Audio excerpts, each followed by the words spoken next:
Okay, hi everybody, and welcome again to You Change the World. I'm happy to report to you that I've been last week in the Converge 2025 ICF conference, the International Coach Federation, biannual conference. It's every other year. It was in San Diego, California, and for about 3 or 4 days, I also participated as a speaker to address the almost favorite topic of executive presence and how to use acting, especially the system, quote unquote, that has been invented by Konstantin Stanislavski back in the beginning of the 20th century. Because after 1920, really, what you see on screen when you go to a movie theater or when you go to a theater and you see actors on stage, you see really something that has to do with what Konstantin Stanislavski invented back then, because everything prior to 1920 was a totally different type of acting, especially when you were going to the theater. It was exaggerated, was not natural. It was more about screaming and accentuating.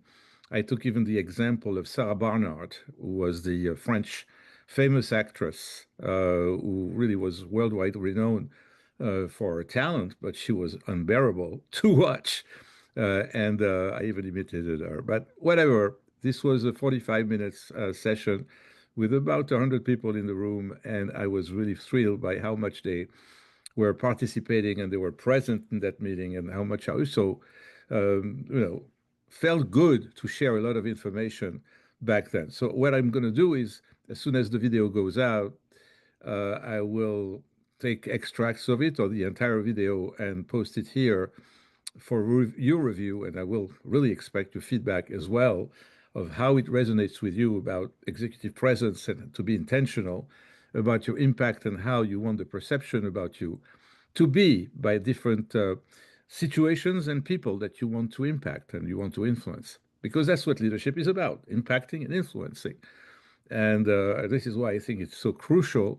And it should be really more than 50% of what I do in my coaching practice.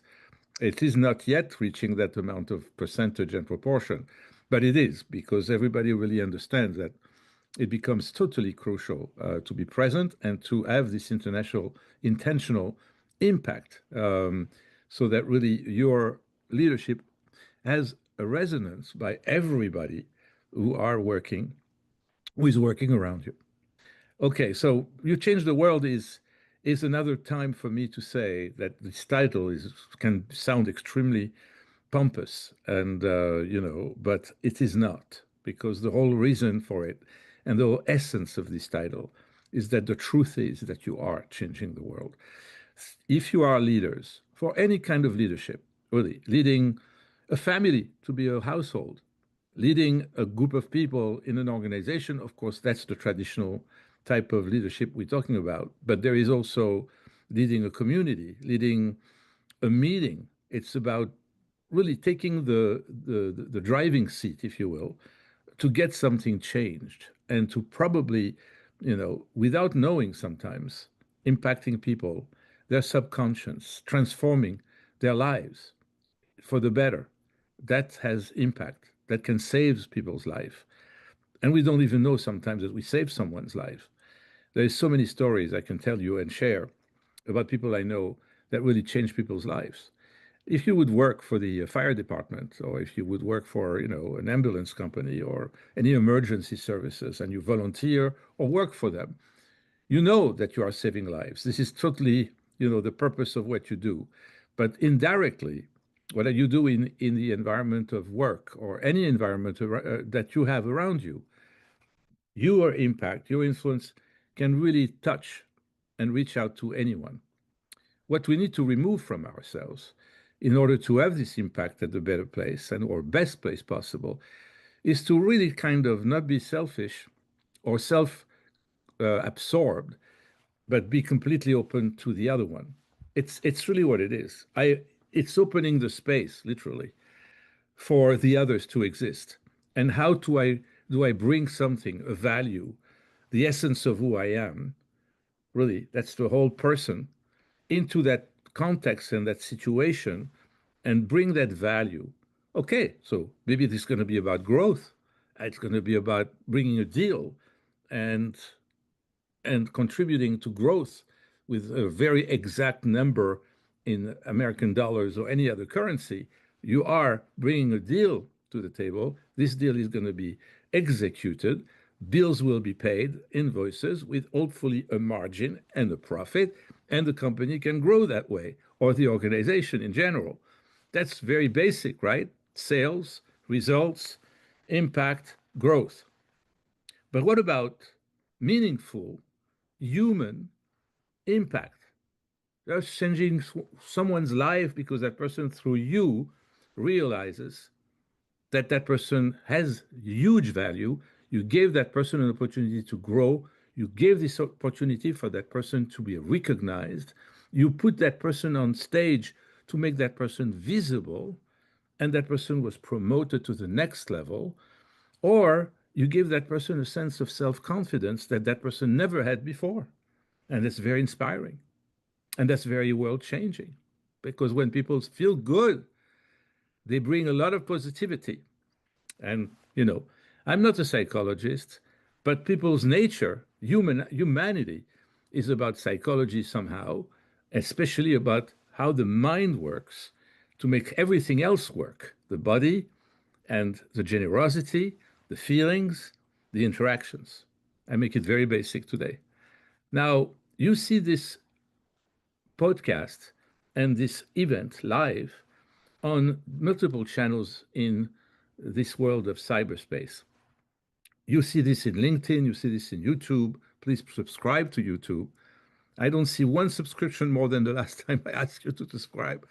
Why? Because I'm very poorly promoting that show and because I'm doing this as a single one-man person, and it's going to be different in a few weeks, but I'm just saying, and it was different before. We just had a very kind of long time of doing this without much resources just because of lack of talent and people who are committing and can be really relied upon. And so that's really why we had a little bit of a gap, to be transparent about it. But long story short, on these different channels, I want to add Instagram, Facebook, X, Twitter, and for the podcast, Amazon and Apple and Spotify, to have you access some information or the experience I can share from the coaching and from the mediation. The mediation I'm not talking too much about because I'm doing much less mediation than I used to. It was very focused on divorce cases. This is how my mediation practice took an angle that was really, through also the certifications that I have and all of those different things. The fact of the matter is, conflicts, high level conflicts like divorce cases, are very emotional. And especially for me, in some cases, it was really heartbreaking. I just decided to try to measure this to a very minimal amount and learn the maximum also I could from the coaching to bring it to the mediation and from the mediation to bring it to the coaching. What am I trying to say here? I bring this additional point about mediation and about coaching to just tell you why there is a change factor, there's an impact on people to change from this different angle. Because when it comes to conflict resolution, when it comes to people disagreeing, not listening to each other, it's really a combination of those two energies. The mediator's role is to be really neutral between two parties who are in conflict and facilitate the communication so that we can reach an agreement. That's really what the mediator is about. But many mediators are biased because they've been divorced themselves, and thanks God was not my case, or they are attorneys or former attorneys that have a different type of mindset. They think differently, they speak differently. I don't think it's a good idea. Seriously, I make that statement here that mediators are also attorneys or were attorneys. This is not the best background to be a mediator. So that's what I'm trying to say here. Very rarely will you find a mediator that has no of these backgrounds and can be very much the neutral entity and very much being in the middle of people to make them communicate. I think the best background, the best position the person can be. And I'm encouraging all the coaches out there to take mediation seriously certify, and become mediators because, you know, courthouses need you, judges need you to alleviate, the amount of cases and make them move faster, and especially saving money to all these parties, especially in divorce cases, that pay a fortune to attorneys. So I'm not very much here preaching, the profession of attorneys. I should, but I'm not right now, because I don't think attorneys should be mediators. Number one. Number two, I don't think that attorneys should charge what they do and making people poor, really, literally, when they are desperate to resolve their problems. And then it's not about really resolving or being right or wrong. It's about winning a case, and that becomes terrible. So what I'm trying to say here is that we are kind of advocating truth and sincerity and transparency, and that people, when they communicate that kind of vibes and energy with positivity, with a constructive mind, sometimes they get back together when it's a conflict, and I saw that happening. But the combination of coaching and mediation, serving one and the other, is amazing, because coaching for mediation is about helping people to communicate better. So you can imagine that the outcome of that, and I'm talking about divorce cases, but if it's a commercial litigation, if it's anything, even a small court case, which I also mediate sometimes, it's very simple, right? We have every parties that are in conflict can communicate better, understand each other better. And by doing this, right, in a structured way, taking one side opinion, the other side opinion, I write them on the board so that they can see themselves what the other one wants and what they want, compare it, make things saying that, well, those two things shows that you are agreeing. This is already agreed upon. We don't have to argue anything. Now let's move to the next item. It's unbelievably true, and sometimes much more simple than we think.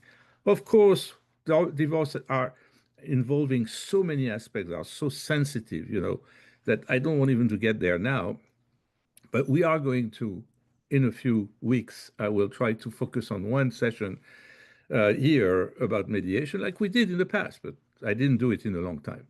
So today it's a kind of a general theme of coaching, mediation, conflict resolution, communication, and reporting you back about what I went last week through with this extraordinary experience of attending Converge 2025 ICF. I promise you here to share a video about the event and about my speech to about 100 people doing and facilitating this workshop that turned out to be, in fact, more of a monologue and one exercise, because it was shortened. I was asked to do this for 90 minutes and it was cut off to 45 minutes, or it was a misunderstanding, or it was not planned the proper way. But anyway, I found myself cut off at the end about, in fact, to start the practical aspect of it. But we had one exercise we did all together. So I hope you'll enjoy it when I will broadcast it sometimes in a few days or in a week from now. So thank you very much for being here, for attending again. You changed the world, and see you next week. Bye.